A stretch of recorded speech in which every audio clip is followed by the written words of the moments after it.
Mr. Frank Ray. What's up, brother? How you doing, man? Doing well. Thank you for sitting down with us. Yeah, of course. Thanks for taking the time. You're back for another CMA Fest. How's it feel?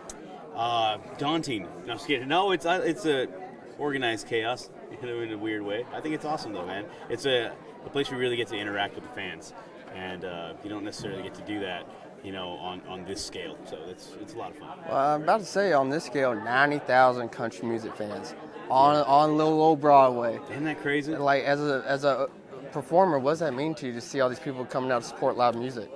I mean, they're the real boss, right? The fans are the ones that keep this machine kind of going. You know what I mean? So this is beautiful. I'm sorry. If you guys heard what we're listening to right now, you'd be like, you could see why I'm distracted. No, but I think it's awesome, man. The fans are the ones that really kind of keep this, they keep us, our careers going, right? And the reasons why we can be able to put food on the table. So it's awesome to see them come out and support, man, and be able to interact with them, in a way that they deserve. Now, I did not get a press release or a big announcement on TV, but you dropped the song of the summer for 2025. Thank you. Miami and Tennessee. That's right, yeah. How did that one come about? Man, so I just moved publishing companies. I went over to Sony. And big congrats. Yeah, thank you so much. And I, they have a bunch of songs. I mean, Nashville is just full of songs that a lot of times are just kind of sitting on the shelf, you know what I mean, until they find the right artist. And I think that's what it was. Is like me going over to Sony, they had this song that was just sitting there, written by Chase McGill and Joy Beth Taylor and Lindsay Rhymes, who's a big producer for Nate Smith. You know what I mean? So just like a lot of really cool stuff and a lot of really great energy there. And but there was really only one artist that they could think of that could cut this kind of song, and so they pitched. We got the guy. They pitched it my way, and I thought it was really awesome. I was very honored to put my own little flavor on it, and it's really cool. The video's gonna be awesome too, so I can't wait for people to look at that. But it's pretty awesome, man. It's like we mixed line dancing with like Miami salsa kind of vibes. Really Beautiful. Fun, so Just fun. Perfect for the summer. Yeah. Now, for those that don't know, in your past life, so to say, you were a police officer. That's right. Yeah. And of course, thank you for keeping our community safe. Of course. Truly appreciate that. Appreciate you. Last year when we talked, you said being detailed oriented is something you brought over. Yeah. Is that still the case? Yes, although my supervisors back at the PD might tell you that I wasn't detail-oriented. But no, I think that's I think when I mentioned one thing I didn't realize when I was writing songs, crafting songs, was writing police reports. And that's the one thing that you don't really associate with songwriting. No, I wouldn't put the two but together. Like when you're writing a police report, sometimes you don't know, some of these cases go to trial, you won't see them until like 4 or 5 years down the road. So it's very hard to remember what happened that day. So you have to paint a very vivid picture of, to put yourself back on the call and be like, oh, I remember that's the color of the car, or that's why I stopped it, and whatever, blah, blah. This is how I felt in that particular moment. And it's kind of doing the same thing with songs, man. You're just really trying to get the listener to feel like they're in that moment. And so that's one thing that I brought over from my police work. It's like remembering that feeling of that first kiss, Exactly. or remembering that feeling of going out with the boys, or Yep. that first summer air really hitting you. That's exactly it. Yeah, see, I already feel like I'm there. Just you talking, Oh, brother. Lord. Come on. All right.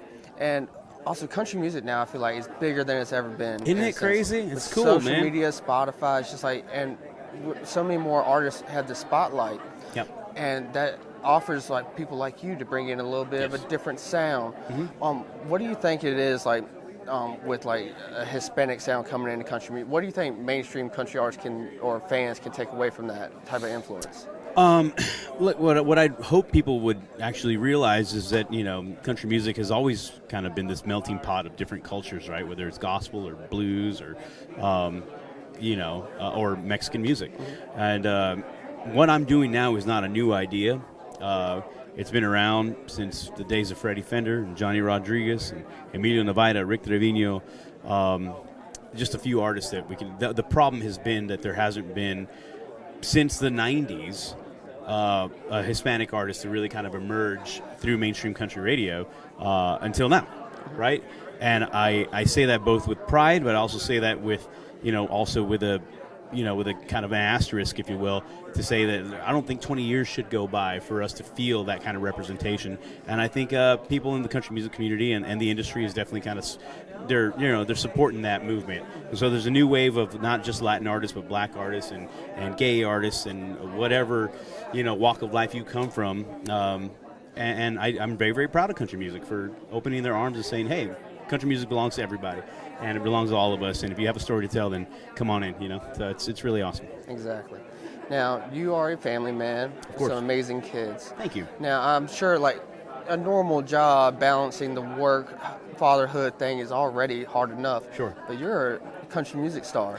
That's got to be even harder, man. Yeah. Honestly, my kids, I'm just dad to them, you know what I mean? And I'm just Frank to my wife. So, matter of fact, I think my wife finds me the most attractive when I'm just washing the dishes. That's it, man. It's not what I'm doing on stage or anything like that. But it is a fine balance, and I'm very, very blessed to have such a strong partner in my wife. She's a saint, and it takes a very strong person to be able to, maintain a relationship with this kind of career in the industry that we're in. It's very demanding.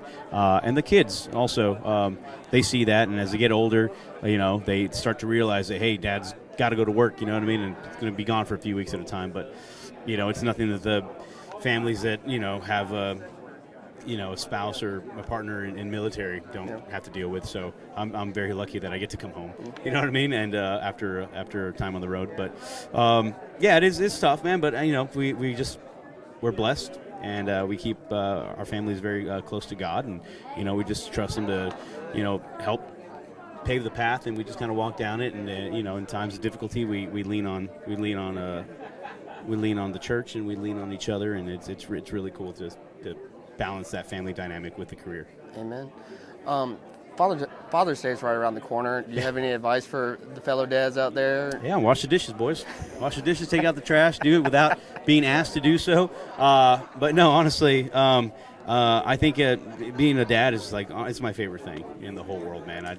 If I ever had to give this up or anything like that to focus on that full time, I'd do it in a heartbeat. I love my kids, and I think dads are important in their kids' life, to be able to have that strong figure and a role model, if you will. If you're raising young boys, if you're raising young girls, whatever it is, you're an important piece of their life and their development. So just keep doing you. Cheers to all the fathers out there. And last question is always my hardest one. Yeah. What is your favorite song to perform live? Oh, gosh, that is tough. Honestly, I've been writing so many new songs, and so I like to kind of test those, and it's always fun when you get a new song out there. But speaking of Father's Day, I do have a song that's unreleased that I have performed a couple times live. It's called Watching Me. And maybe, I don't know, with Father's Day around the corner, you just reminded me, and maybe I'll do a little something on social media or something like that. If you want to listen to it, I'll give you guys a little taste. But it's my favorite song that I've written.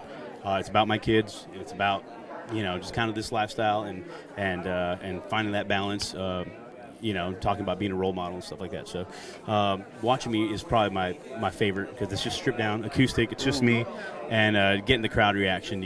It pulls on your heartstrings, man. So that's probably my favorite to perform. Might have to do a little Father's Day. I might have to, yeah. I'm going to have to do something, man. Yeah, thanks for reminding me. Mr. Frank Ray, thank you for sitting down. Thank you for having me, brother. Appreciate you, boss. Cheers.